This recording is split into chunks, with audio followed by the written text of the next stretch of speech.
शहर हैदराबाद में kidnapping case को फिर एक मर्तबा तेलंगाना पुलिस ने रिकॉर्ड मुद्दत में हल कर लिया है। कहाँ हुई किडनैपिंग, किस तरह पुलिस ने इसे हल किया, आइए जानते हैं।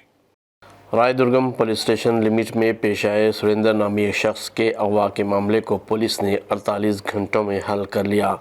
इस सिलसिले में Madhapur DCP incharge DCP Srinivas ने मीडिया कॉन्फ्रेंस करते हुए बताया कि 4 जनवरी को डायल 100 के जरिए इत्तला मिली कि सुरेंद्र नामी शख्स का खाजागुड़े में अगवा किया गया है। इन्होंने बताया कि पुलिस इस अगवा का केस 48 घंटों में हल कर लिया। इस अगवा केस में नकीता, वेंकटा कृष्णा और सुरेश ने कुलैदी किरदार अदा किया था। इन मुलजिमीन ने सुरेंद्र को अगवा किया और 6 करोड़ रुपए का तावान का मुतालबा किया। इस मौके पर डीसीपी ने मज़ीद तफसीलात से वाकिफ करवाते हुए बताया कि मुलजिमीन के खिलाफ केस दर्ज किया जाएगा और असल मुजरिम के खिलाफ PD एक्ट दर्ज करेंगे। Bureau report BBN news.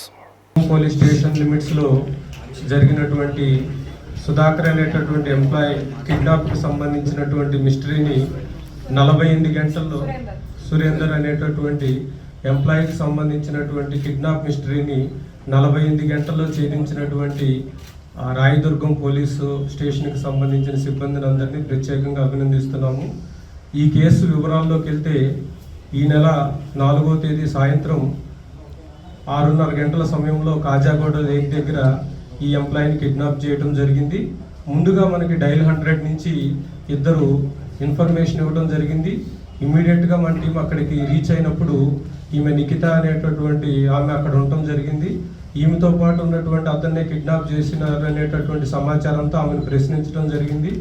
ఆమె అవును sir, he is my cousin brother, ఇతన్ని ఎవరో వచ్చి కిడ్నాప్ చేసుకెళ్లారని మనకి ఇన్ఫర్మేషన్ ఇవ్వడం జరిగింది। వెంటనే రాయదుర్గం మన అడిషనల్ డీసీపీ నరసింహారెడ్డి, అదేవిధంగా ఏసీపీ శ్రీనివాస్ అండ్ రాయదుర్గం సిబ్బందితో 6 టీమ్స్ ఫామ్ చేయడం జరిగింది। ఫామ్ చేసి మన దగ్గరకు వచ్చినటువంటి నిఖితాతో ఆమె దగ్గర ఉన్నటువంటి సమాచారాన్ని తీసుకుంటూ అన్ని వైపులా టీమ్స్ని డిస్ట్రిబ్యూట్ చేయడం జరిగింది।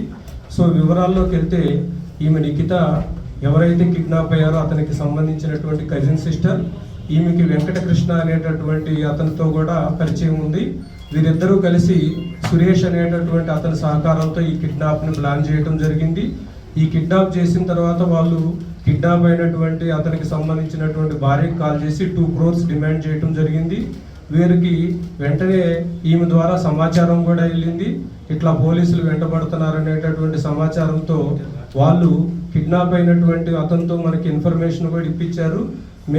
నన్ను ఎవరు కిడ్నాప్ చేయలేదు, నేను వాలంటరీగా నాకు ఉన్నటువంటి ఫైనాన్షియల్ కమిట్మెంట్స్ని డిస్కస్ చేసుకోవడానికి వాళ్ళతో నా ఫ్రెండ్స్తో వెళ్తున్నాను, సో పోలీసుల్ని ఎట్టి పరిస్థితుల్లో సహకరించాల్సినటువంటి అవసరం లేదు, నేను వాలంటరీగా తిరిగి వస్తానని మనకి నమ్మబలికించడం కూడా జరిగింది। దాన్ని బేస్ చేసుకుని అయినా కూడా వాళ్ళు మాకేం ఇన్వెస్టిగేషన్ అవసరం లేదన్నా కూడా మేము మా టీమ్స్ని కంటిన్యూ చేయడం జరిగింది। సో వీళ్ళు ఆమన్గల్ కడతాల్ రూట్లో వెళ్తున్నట్లు మనకి ఇన్ఫర్మేషన్ వచ్చింది। మధ్యలో వెహికల్ బ్రేక్ డౌన్ అయినప్పుడు కూడా ఎవరైతే కిడ్నాప్ అయినప్పుడు అక్కడ ఉందో ఆమె నిఖిత ఒక వెహికల్ని కూడా వాళ్ళకి ప్రొవైడ్ చేయడం జరిగింది।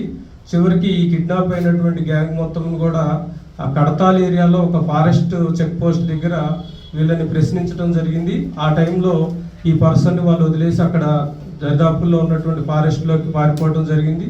వీళ్ళందరినీ మనం డిస్ట్రిబ్యూట్ చేసినటువంటి టీమ్స్ అన్ని పకడ్బందీగా వీళ్ళని అదుపులోకి తీసుకోవడం జరిగింది।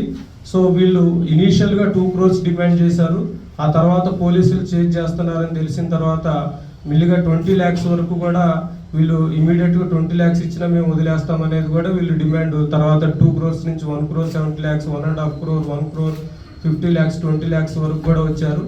చివరికి పోలీసుల నుంచి మనకు తప్పించుకునే అవకాశం లేదని తెలుసుకొని ఆ కిడ్నాప్ చేసినటువంటి అతన్ని వదిలిపెట్టి వీళ్ళు వెళ్ళిపోవటం జరిగింది।